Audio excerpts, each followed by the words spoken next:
Hello everyone, and thank you for attending today's webinar, Network Data Analytics and Why NWDAF is Must for 5G, sponsored by OpenNet.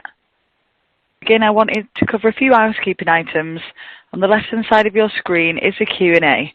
If you have any questions during the webcast, you can type your question into the Q&A box and submit your questions to our speakers. All questions will be saved, so if we don't get to answer you, we may follow up via email. At the bottom of your audience console are multiple application widgets you can use. If you have any technical difficulties, please click on the yellow Help widget. Here you can find answers to common questions. A copy of today's slide deck is available for download in the green Resource List widget. Towards the end of today's presentation, please complete the survey on the right hand of your screen.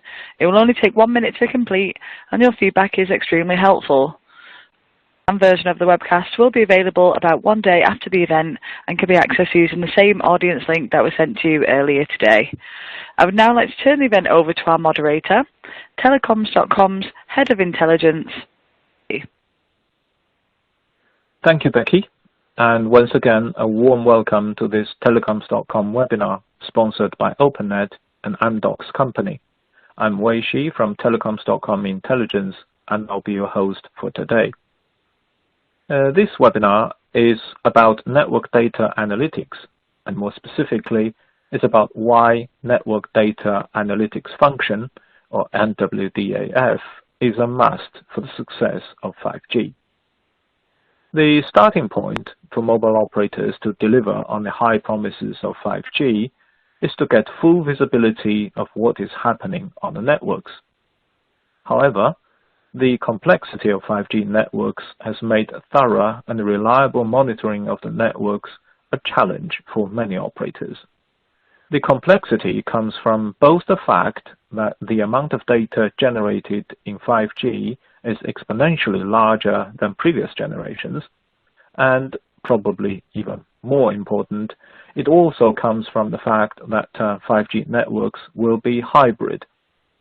By hybrid, I mean two things. In the first sense, for most 5G operators, including all the incumbent operators, their 5G networks will operate side by side the legacy networks, 4G, 3G, and so on. In the second sense, hybrid means 5G will be composed of traditional physical networks, virtualized network functions, and cloud infrastructure. To overcome the complexity and to ensure visibility, 5G operators need to embrace data analytics technologies fit for the purpose in the 5G era.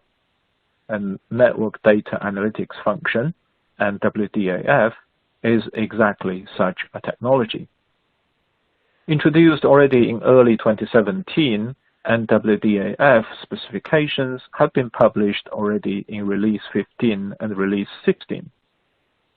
The objectives of NWDAF are to provide network-level data analytics, for example, slide load level information for 5G operators to offer precise network slicing services. However, NWDAF's application should not only be limited to facilitating network slicing. Instead, it should become a central focal point for data probing and data analytics. It should be used to provide targeted precision analytics, improve monitoring efficiency, as well as supporting 5G operators to differentiate their service offerings. How this can be achieved is what we'll be spending the rest of this webinar discussing. Today I'm joined by a strong contingent of excellent speakers who are also hands-on experts. Alan McNamee is VP Technology and Chief Scientist at OpenNet. Cameron Ross Dunn is Director of IP Management, also from OpenNet. Sagi Tsuval is Data Scientist at Amdocs, and Anton Palagin is Product Manager, also from Amdocs. In the next 45 minutes or so, the four speakers will share with us their insights on a number of critical questions related to data analytics. Specifically, Alan will open the session by introducing what NWDAF is about. He will then be followed by Cameron, who will discuss what should be considered when selecting use cases and applying NWDAF. Sergey will then take over to discuss the lessons learned with AI modeling. Last but not least, Anton will talk about NWDAF in the context of Open RAN and Management Data Analytics Functions, or MDAF, and beyond the standards. We invite our audience to submit your questions throughout the presentations. As we have so much content to cover today, we may not be able to have a separate Q&A session at the end. But all the questions you will have sent in by the end of the session will be saved on the system. The speakers or their colleagues will be able to come back to you via email. Now, without further ado, I'm handing over to Alan and his colleagues to introduce themselves and to present the content. Now, Alan, over to you.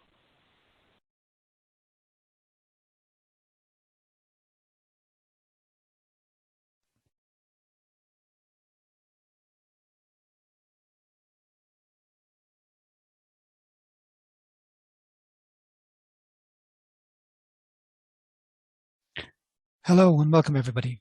My name is Alan McNamee and I work in the OpenNet CTO office and I'm based here in Dublin, Ireland.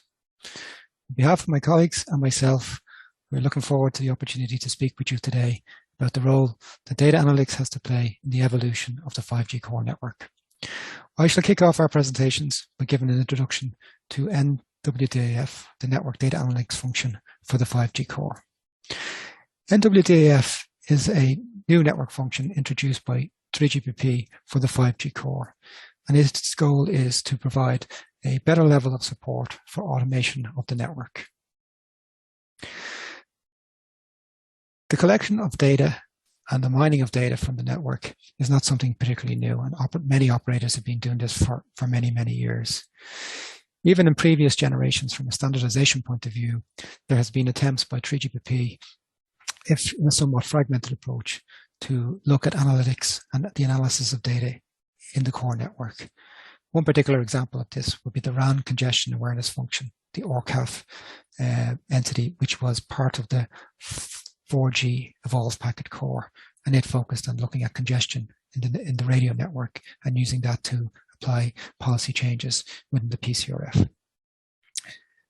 When we think about 5G though, the NWDAF moves beyond this by providing a single platform for network automation and data analytics in the 5G core. Okay then, so what is the NWDAF? Well, we see it as a single anchor point for analytics of the 5G core. And at a high level, the NWDAF gives insight on how the network is operating for past, present, and future timeframes. Now, to produce statistical reports, the NWDAF must be capable of collecting the relevant data from the network and other sources. This task, in our opinion, should not be underestimated, as we anticipate that the volumes of input data for 5G to be consumed will be significant and their volume and variety will be quite large. The NWDAF must be able to consume this input data and produce standard reports in a statistical format, and that will give insights to consumers on how the network has behaved in the past or is behaving at the moment. In addition to this, the NWDAF must also incorporate machine learning modeling, and it uses that upon the ingested information that will enable the NWDAF to make predictions in terms of how the network will behave in the future. What won't be standardized are the internal algorithms that are used by the NWDAF in terms of its operation and its application of machine learning and AI techniques to deliver the insights that are required for future predictions of how the network will behave. And this we see as an opportunity for each of the NWDAF vendors to differentiate their solution within the marketplace. Now, it must be also noted that the NWDAF must deliver the reports in a standardized mechanism such that other network functions or other entities within the network can consume these. And, for example, the entities that will be consuming these will typically be network functions, but it could be other network entities such as elements in the OAM domain. And that opens up discussions in terms of how NWDAF reports will be consumed and collaborated across multiple domains. And that should be considered in terms of other work that's happening within 3GPP, such as the analytics evolution within the management domain and the work that 3GPP SA5 is doing around MDAS and MDAF capabilities. The consumption of these reports, again, will be the building blocks for being able to deliver a number of use cases for applying additional intelligence to the operation of network functions. My colleagues will speak in more detail later about the application of some of the use cases. If we look at the NWDAF architecture in a little more detail, we see that the NWDAF has the ability to collect from a wide range of sources. This includes, but will not be limited to, things such as network functions, the OEM, the NRF, and the application layer. So if we look at the NFs, we can see that the NWDAF will collect from network functions such as the AMF, SMF, PCF, using the event exposure mechanisms and services that are offered by the individual NFs. For the OEM, the collection will typically be done using the service-based interfaces that are exposed by the management services within the management domain. Management services such as the performance management service or the fault supervision service will be typical sources of data for the NWDAF to consume in terms of building the reports that it needs to support.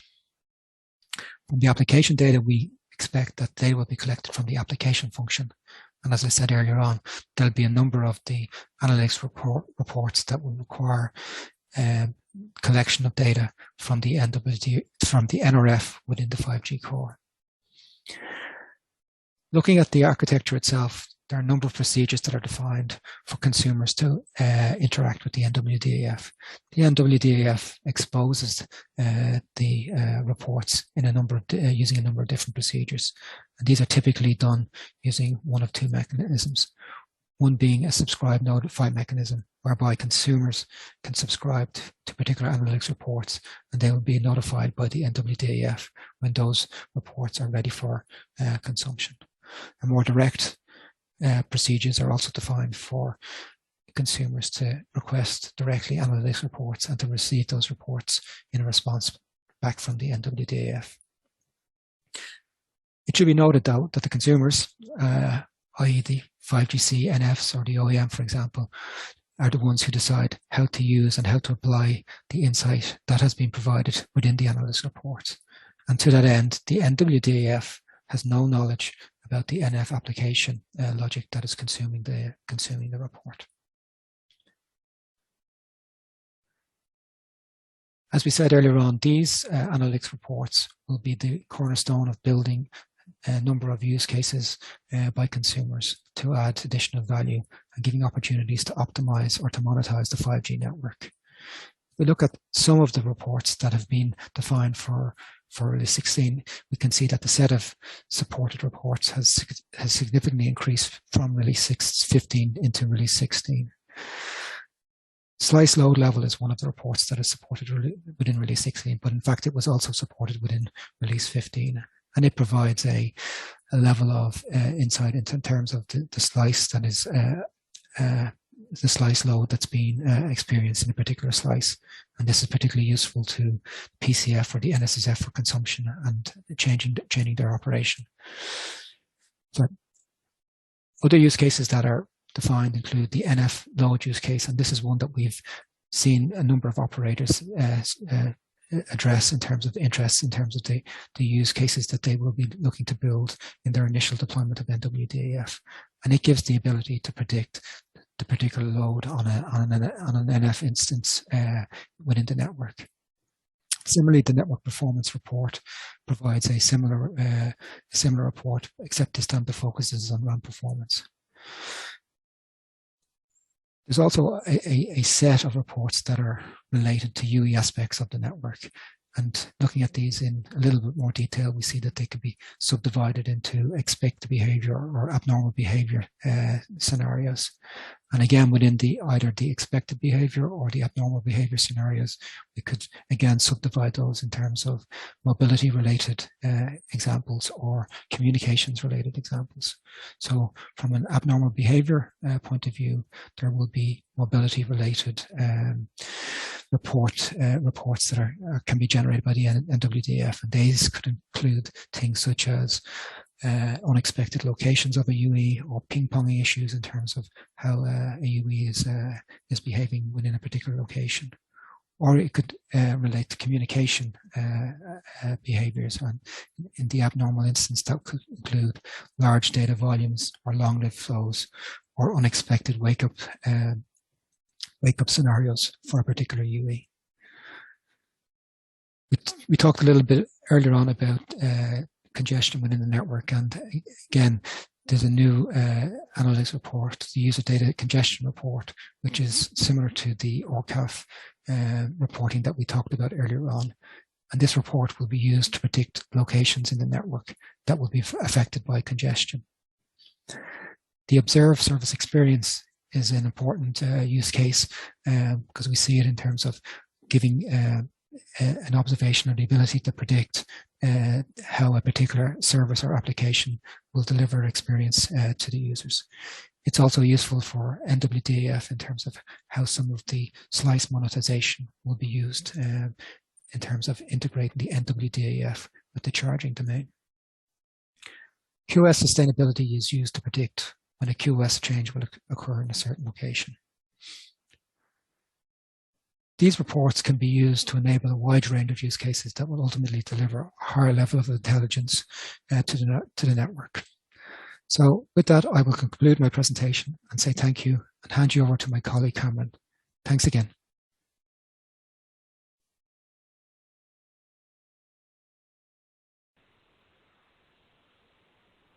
Thank you, Alan. That was an excellent opening presentation.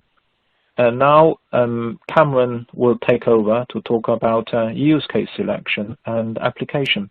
Cameron, over to you. Hello, everybody, and thank you for attending today. My name is Cameron, and I work in the C2 office here in OpenNet. I'm talking to you today from Ireland.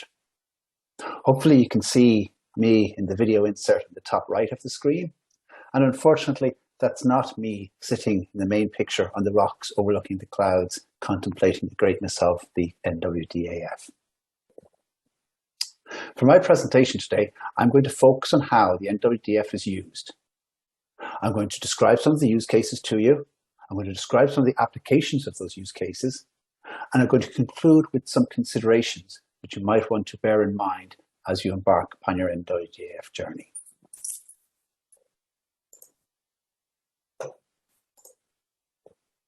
So let us start by discussing weather reports. And there's a reason for this, and I'll get to it in a moment. So different types of weather reports contain different types of information. For example, a typical weather report might have information about the temperature, the humidity, the sunshine, the wind, pollen count, etc. Different recipients of these weather reports take different actions based upon the report and their needs.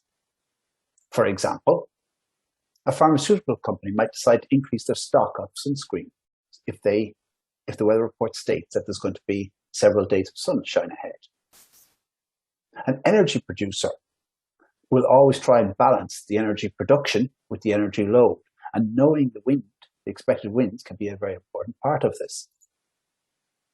And indeed, supply chain management, traveling on the seas, will use weather reports to determine the most fundamental thing, which is it even safe to undertake the journey? Now, the NWDAF is analogous to a weather forecasting service. It produces reports, and it's up to the consumers of these reports to use them as they deem appropriate. This may mean that a consumer receives a report, decides that the information is not suitable, and subsequently does nothing further with it.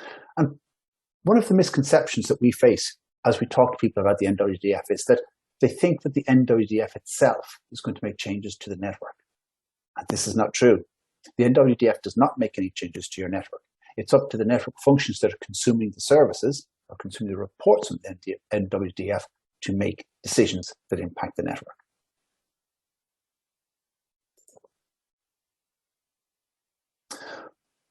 Unfortunately, I don't have time to go through many use cases and reports with you today, so I thought that I'd try grouping them for you instead. I started by grouping them based upon whether the use case or report comes from 3GPP, or indeed if it's a vendor-specific use case. You can see the 3GPP use cases on the left-hand side of the screen and some of our vendor-specific ones on the right-hand side. Now, the 3GPP define more use cases in each successive release of their standards. Furthermore, they also describe added functionality to the existing use cases in subsequent releases of the 3GPP standards. So here on the left, I've just shown, let's say, some of the more popular use cases or reports in release 16. Now, vendors obviously have the option of adding their own use cases. And in terms of grouping the use cases that we see as being most relevant, I've broken them down here into kind of business to consumer type use cases and business to business type use cases. So that's how I kind of divide them between 3GPP and bespoke use cases. I then thought another way of dividing them is by simple use cases versus complex use cases.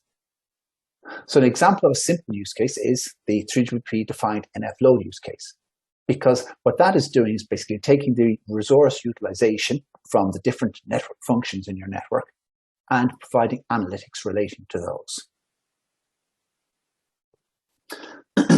I then considered it from the point of view of use cases that have evolved from 4G versus use cases that are new to 5G. So as an example of a use case that has evolved from 4G, you could consider the user data congestion.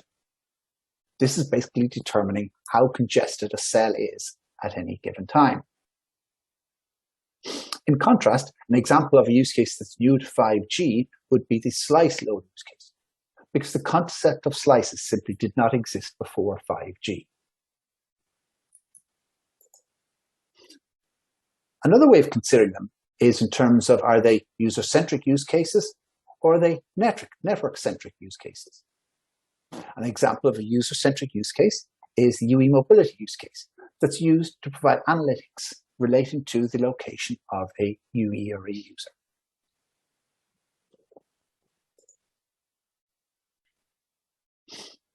Now, a single use case can have many different applications. And what typically the differences between the different applications will be they may have the same use case, a single use case, may have different consumers. Or it may have different subjects. In other words, the use case is about a different subject. Or indeed, they may have different usages by the consumer. So for example, one consumer might be trying to make extremely network critical decisions based upon the analytics, and therefore it may want a very high threshold of certainty associated with those analytics. On the other hand, another consumer might be making a decision that doesn't have such a serious consequence if it's wrong, and therefore it might be happy to use analytics that have a much lower probability or a much lower accuracy. Now, 3GPP has identified many applications for the use cases. It's somewhat difficult to understand them during the standards because they tend to be kind of spread around based upon where the standard deals with the consumer rather than specifically in the context of the NWDAF. Unfortunately, we don't have enough time to go through them today. So what I've merely done to kind of whet your appetite is included the normal slides that we would present talking about different use cases if we had more time. And as you can see, there's quite a lot of them. Perhaps the more valuable thing to take from this is that, again, there are different ways of grouping the use cases, the applications of the use cases. And I would say that at the moment, the two areas of applications of use cases that interest us the most are, let's say, solving 5G specific problems or solving problems that are new to 5G and therefore no solution already exists. And also solving problems outside of the 5G core. And this typically involves things like edge computing and third-party applications. So they are the most interesting areas, the most interesting applications of the use cases that we're seeing at the moment.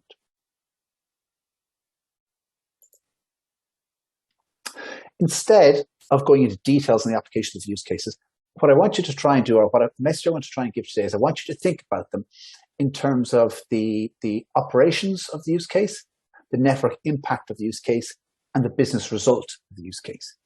Because this is ultimately going to determine the value of any given use case to you. Now, what do I mean exactly by this? Well, by the operation, I mean who is requesting the analytics and which network analytics are they requesting. By the network impact, I mean what will the recipient do with the analytics that they've requested once they receive them. And in terms of the business result, what I mean is, why does the recipient want to do this? What's the benefit that it's going to give them? How is it going to benefit the business? So let's consider an example. We're looking here at a single use case or single report, which is the NF load use case. Now, in the first case, the AMF is going to be the consumer, and it's using the NF load use case to select the SMF. In the next application, the SMF is actually the consumer, and it's using the same type of analytics report to select a UPF.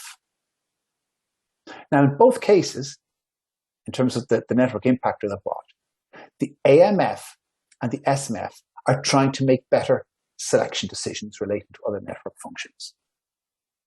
In my example here, now they're doing it for different reasons. The AMF in the first case is doing it because it wants to make efficient use of available network resources. In other words, it wants to maximize the deployment investment. In the second application of the use case, the SMF is making the UPF selection in order to optimize the user experience. This could be, for example, in the context of a virtual reality or augmented reality application, or indeed in terms of edge computing.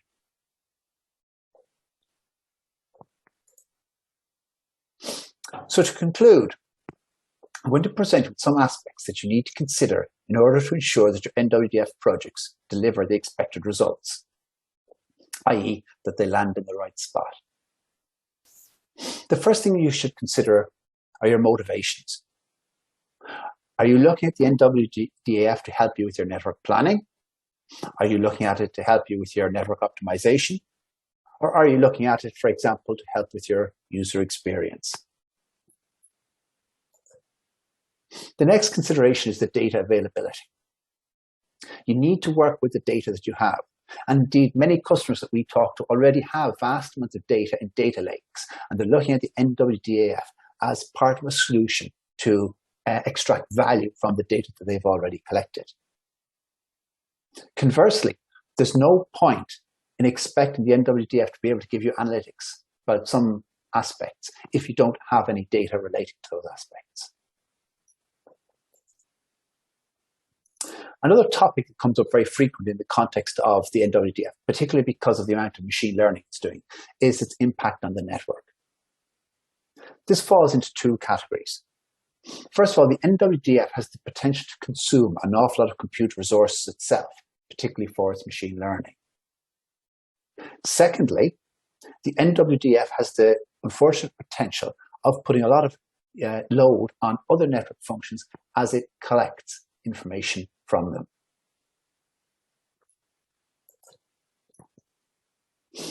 The 3GPP standards have built into them some sort of a concept of cost versus accuracy. So in other words, when a consumer is making a request, they can say that they want a less accurate result or a more accurate result. The implication of this may well be that the NWDAF needs to use less resources and less time in order to produce those results. This in turn can have a green element to it, in that if you're able to reduce resource usage by the NWDAF, or indeed if the results of the NWDAF analytics can be used to reduce resource usage in your network becomes a greener network. There's obviously the NWDAF is defined by 3GPP. It was introduced in release 15. Most people are now implementing and using release 16, And obviously the NWDAF has been enhanced in release 17 and it will be further in release 18. So you have a question here of does a release 15 NWDAF satisfy your requirements, or are there features of release 17 that are must-have for you?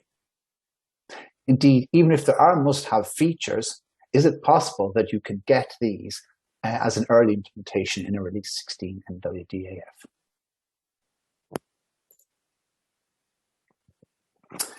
Finally, it's worth considering if you want to have a single NWDF in your network that provides all analytics reports to all consumers, or is it worth considering having 2 or more NWDFs where each NWDF specializes in a specific type of analytics?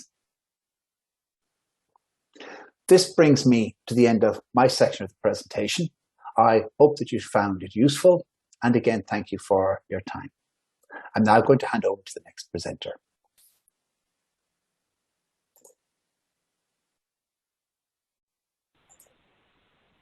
Thank you, Cameron. That was great.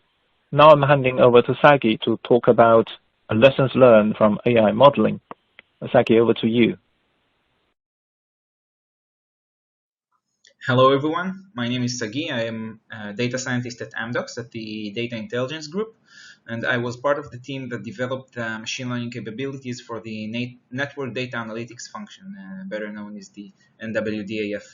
And in the next 10 minutes or so, I would like to present you one of the major challenges we were facing while developing the machine learning models, which, as the title suggests, is the balancing between the latency and the accuracy of the machine learning models.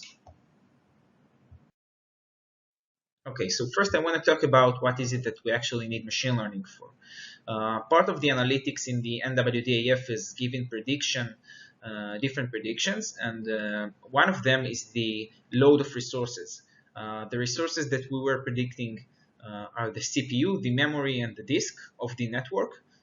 So what we're actually trying to do is to predict what will be the demand in the next 100 points. This is what we defined. And to say what is the CPU, memory, and disk that will be required.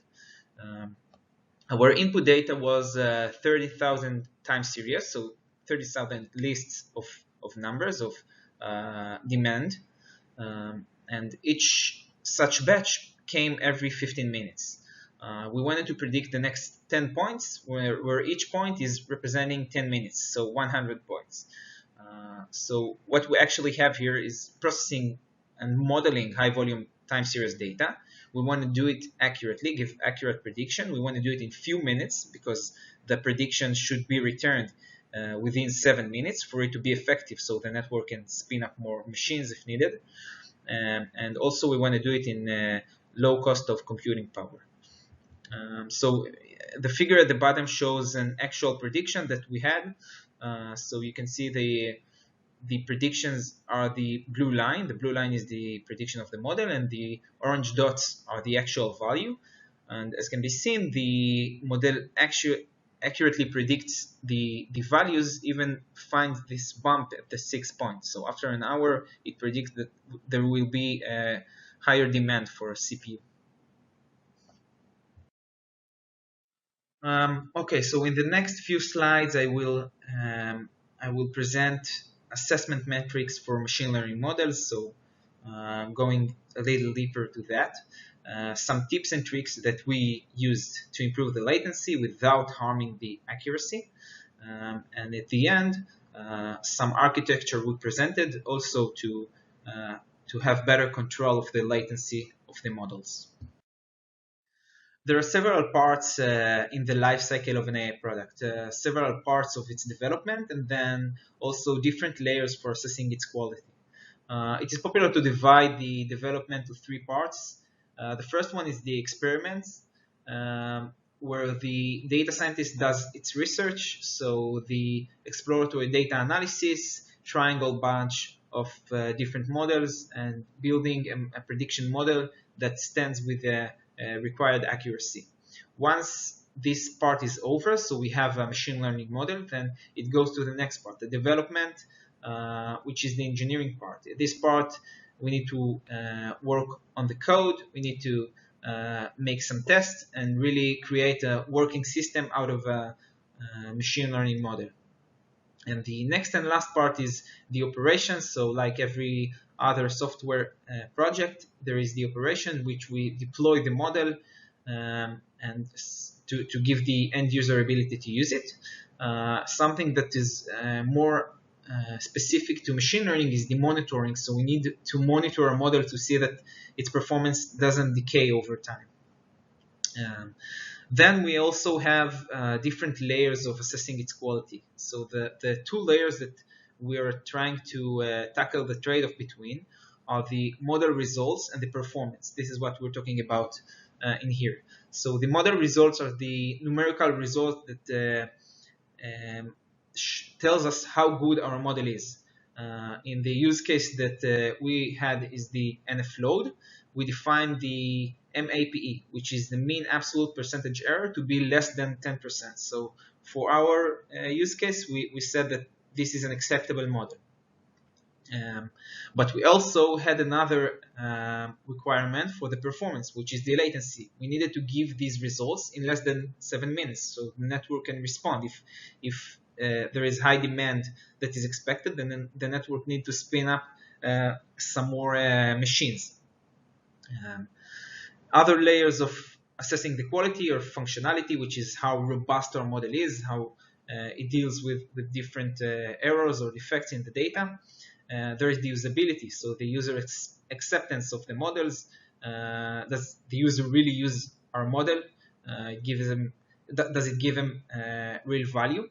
There is the effectiveness, which is more for the business KPIs, the cost, the growth, the return of investment, and also there is ethics. So in models that give prediction mainly for person or something like this, then we also look at the bias, the fairness, that it gives really fair results and doesn't have any ethics issues. I want now to describe 4 concrete techniques that we use to improve the latency of our models. So at this point, we already have a model that gives us a result that we're satisfied with, but its speed is not as we expected. So how can we improve its speed? The first technique is vectorization. Machine learning, it's very popular to do it today with Python. Many popular frameworks are implemented in Python, but Python is an interpreted language and it is pretty slow. One way to make it faster is to work with low-level frameworks. So these are frameworks that are implemented in low-level programming languages like C, and many of their code is pre-compiled, so we can utilize it to make our code faster by using some of the operation in these frameworks. The second technique is parallelization. So of course, utilizing all the machine resources for parallel processing. So this is both for parallel ingesting of the data and then parallel processing. The third technique we used is the just-in-time compilation. As I mentioned in the last slide, Python is an interpreted language, meaning that the source code is translated to machine code only during runtime, which makes it much slower than low-level languages. For this, we have a just-in-time compiler. This is a framework that takes portions of the code, of the source code, translate it to machine code during runtime, and cache these portions. So the next time, if these portions will be called again, then the machine code is used, which makes it much faster. And this technique actually gave us the biggest improvement in latency. The last technique we used was the model tuning. So we already had a model, but it had very slow initialization because there are all kinds of different random factors that need to be assessed. So by improving this analyzation process, we also managed to improve the latency of the model and give faster results. Combining all these techniques overall gave us an improvement of 2 minutes, which is was very important and effective in the 7-minute response time that we need to give. In addition to the different techniques we use to train a specific model or to improve its latency, taking one step back, we also had different options for models and a component we call a machine learning trade-off selector, which essentially get the input data, the set of time series data, and it also get metadata. So the metadata can be user input, for example. And what this component does is selecting one of 4 options for models, where each option has different accuracy and latency. So the first one is, of course, the fastest, but its accuracy is the lowest. This is a seasonal naive model, which basically gives the last points as predictions. And the most accurate one is the deep learning model. It's a deep neural network that gives the best accuracy and also give prediction intervals, but it takes much more time to run. So this selector can help us also optimize the latency depending on the demand. To sum up, a machine learning project is not all about the accuracy of the model, but also the performance and how it embeds in different systems and give results that can be effective for taking different actions. There are different ways for improving the latency of models, different techniques, which some of them are really technical and some of them are in the level of architecture, as we saw in the last slide. And that's it. Thank you very much. Great. Thanks, Sagi. Now I'm handing over to Anton to talk about NWDAF in the new context. Anton, please. Hi, everyone. I think it's worth to start this panel with review of what the key standardization challenges we have from network analytics point of view. There is a lot of entities and requirements in all these standards which talk about service assurance, FMPM, network analytics, and closed loop. However, the common thing in all these documents is the lack of practicality. Obviously, we shouldn't consider specification depending on its details level as something written in the stone. Often this is more a framework which we should follow, but reading all these documents, I often cannot see an end-to-end picture. I don't feel a sense of the final product, if you like. Sometimes I cannot find any single word about customer experience, and I feel a lack of customer focus in many documents. Sometimes I'm noticing that pieces of the solution which both support the same specification on the paper and theoretically they should work, they need to be integrated by services to become interoperable in the field. So in the next few minutes, let me try to explain some directions where likely existing standards will evolve in foreseeable future. This is going to be 3 independent stories, but with some relation between them. So today, a scope of NWDAF is primarily limited by network analytics for core network functions. However, we often can see in different documents placeholders for other network domains and NWDAF. A good example could be run-related metrics in NWDAF. So for example, latency between UE and UPF or UE and radio controller. And obviously, it cannot be measured in core network. It should be measured in a different place. And NWDAF play role of kind of data delivery agent for such metrics. But from another perspective, for me, it's a bit hard to imagine NWDAF to play a significant role, for example, in a run intelligent controller, where control loops suppose to be in near real time. We are talking about milliseconds to make a decision. Obviously, NWDAF cannot be used directly here. And maximum what we can do is to observe what is going on, right? What are decisions taken on this level and aggregate low-level metrics into higher-level KPIs. Stepping up in this architecture to the middle layer, to the main orchestration, be dealing with more or less similar strict timing constraints. But maybe instead of milliseconds, we are talking about seconds, where we need to make a decision, right? We need to spend this time to decide whether a particular virtual machine needs to be restarted or traffic rebalanced to another node. But again, most likely NWDAF role here is limited for observation, right? And instead of sophisticated AI/ML network analytics, a classical threshold-based policies could be a pragmatic choice at this level.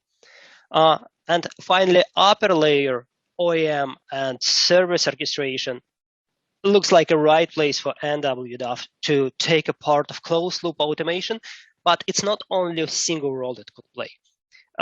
In some tenders, CSPs put requirements that they would like to integrate their existing analytics and automation tools, ticketing systems, ITSM solutions with OEM and particular network domain. And NWDAF seems to be a perfect abstraction layer to provide a unified access to the data, solve a network complexity problem, and deliver AI and ML capabilities. Another important role NWDAF could play here in near future is to become a data hub to provide a tenant-aware access to particular monitoring data to third-party vendors to give them standardized solution to perform managed service for CSP, to manage their hardware or software working in CSP environment with guarantee of an isolation between data and workloads working in shared environment such as Kafka and Kubernetes. Next story is about design of the service. Please imagine a network service with ultra-low latency, which serve unmanned vehicles. You can name automotive car vendor you like. To guarantee a low latency, we also need to include in the definition of such service special applications running in the edge. For example, these applications perform video analytic in real time for full HD video streams, which are taken from dash camera installed in the car. So instead of doing video analytics in the car in x86 and hardware deployed in the car, we can do that in edge cloud, and we can simplify hardware for car itself. So for such system, we need to perform full lifecycle management of all elements. We need constantly monitor all elements of the slice, whether they meet SLA, and obviously it may not be just one car vendor you use. There could be another enterprise customers you have, could be another vendor you serve by your edge cloud. Let's say we have another car making company on board too. Hence, in definition of our service, together with complexity of the network, right? Together with these third-party applications, we also need to include a context of tenants. Otherwise, we will not be able to distinguish between different vendors, and we mix together data and workloads, and it's going to be competition for resources, natural competition of resources inside of the network. So, and yes, we have in definition of the slice all network elements, functions, including ORAN, transport network, legacy, partner radio networks, these workloads, and we need to find a way how to provide observability for all of them to make sure service meets SLOs. Potential issues are proactively addressed. Service works efficiently and not consume more resources than it's supposed to consume. NWDAF might and definitely should play a role of single pane of glass for it. And together with external service mesh, it may control access to the data and LCM to guarantee an isolation between different tenants in such multi-tenant environment. Now, last story, let's think on NWDAF from operations point of view. NWDAF, it's not working in isolation in vacuum. Metrics, models, policies, they're not coming from nowhere. There is a place where we define them, right? So we should not consider NWDAF alone without SLOs are defined as a part of a service, assurance models, workloads, policies, workflows, AI/ML models. All together, we make a design before we start operating the system. All elements of such automation platform are involved in the operations. Obviously, they need to be onboarded, all these network entities, functions, applications, passive props, analytics before we do any further step, but our first step is the service design. So please imagine a service designer working together with his SRE teammates on design of a service or slice, and this is our typical day 0. Together, they define a service profile together with network topology. If there are third-party applications, like, for example, car vendor applications to process video streams from dash cameras, they need to be included into definition of service. We need to define workloads placement policies. Then we need to define assurance models for this service, key metrics we want to monitor, thresholds, data source, control loops, LCM with respective policies, and finally, row-based access model to access to the data for all involved players.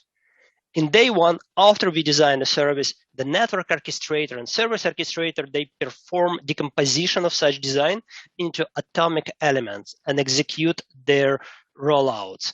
They execute workflows, enable core functionality together with telemetry, control loops, assurance policies, define data expert rules, assign, for example, particular metric generated by function A should be sent to Kafka topic B, something like that, right? Finally, when everything is ready, we're ready to operate the system.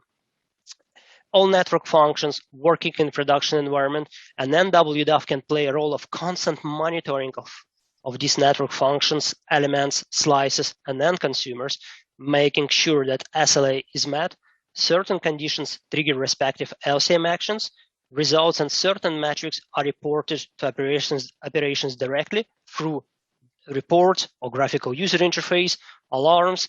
Sometimes we want to send alarms to convert them to tickets or to send them to dedicated ITSM tools, or CSP may ask us to send particular metrics to tools such as Prometheus.